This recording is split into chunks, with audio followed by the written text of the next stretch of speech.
Well, it's 'cause it's Dave's project. He bought the mixing desk from Sound City, moved it into our studio that we do things with, and had the idea like, oh, let's do a documentary, and it sort of grew from that.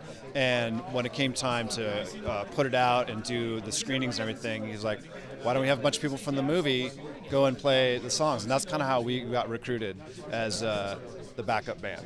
That's right. Sort of like, that's right. We're the house band. How do you feel about being the house band on the Sound City thing? Like, you might get to play with Stevie Nicks. All right, sounds pretty good. Not a bad gig at all. And what is it like, seeing Dave sort of transition from musician to director?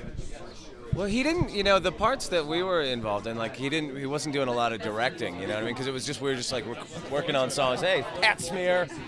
We were just working on songs and stuff. So he was just, like, doing his regular band directing, I suppose, Yeah, and he's been directing music videos, which is, it's a far cry from a full film, but doing that since the 90s. So, it's kind of been like a gradual process of getting to the point where he's doing his own film. So it's not a surprise. And then I have to ask, because of course the big topic of conversation is the shift in music from analog to digital. Where do you guys sort of stand? I mean, do you have a preference, or are you embracing, the new digital wave?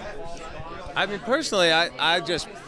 my own taste is that I prefer music that was, older and made on tape and stuff, but that's just my opinion. I don't think it really matters. I think, if you like dance music, you're probably going to like digital, recording techniques. I don't think it really matters. I think it's just your taste, Personally, for me, it's tape. But that being said, like, almost every current musician that's recording almost primarily to Pro Tools is going for a sound from 30 years ago that was done on tape when everybody played live. So that's sort of where things are headed.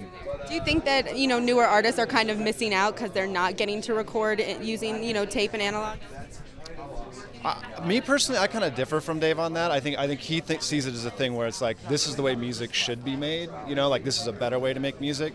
And I think each individual musician's and band's experience is kind of what it is, And this younger generation, they know Pro Tools, and if they want to discover tape and do it in a more antiquated way, all the better, It's a funny thing, too, because, the records that we all grew up listening to, like, we don't make records like that, really, at the end of the day, and it's just different. Like, there's a different focus on, on your performance and all. Everything's tighter and more sort of mapped out now. And when you listen to an old Stones record, like, I love old Stones records, but I know, personally, I, like, can't be comfortable like, I wouldn't be comfortable leaving, like, rim shots and stuff on takes. Like, it's just, like, a weird thing. Like, we just can't.